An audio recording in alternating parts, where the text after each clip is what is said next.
విధి బలీయమైనది. Nothing is too heavy for Valmiki రాస్తాడు. విధికి బలీయమైనది, సామ్రాజ్యాలు కొట్టిపోతాయి అన్నాడు.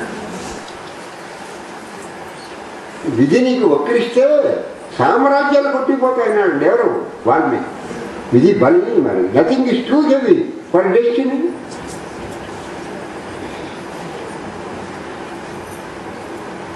అంటే నువ్వు ఏలిగైనా నీకు రోజులు అనుకూలంగా అయితే ఫీలింగ్ అయిపోతా ఉన్నాడు వాల్మీకి. మీరందరూ ఏలుగులే, మీరందరూ రోజులు మీకు అనుకూలంగా అయితే ఫీలింగ్లు అయిపోతారు అన్నాడు. ఏలుగులు ఫీలింగ్లు అయిపోతాయి అన్నాడు Valmiki. Nothing is too hard for destiny. ఏలుగులు ఫీలింగ్లు అవుతాయన్నాడు. ఆ డెస్టినీ మీరు 100,000 కోట్లు ఉన్నాయనుకోండి, 100,000 కోట్లు పోవడానికి ఆ టైం వస్తే 10 రోజుల్లో పోతున్నాం 100,000 కోట్లు.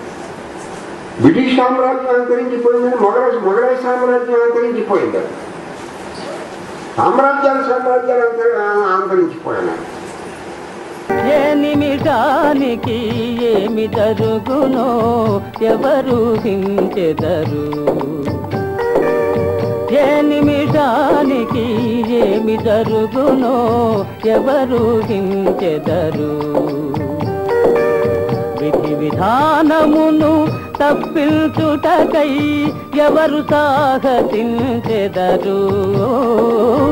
ఏ నిమిషానికి ఏమి జరుగునో ఎవరు హించెదరు.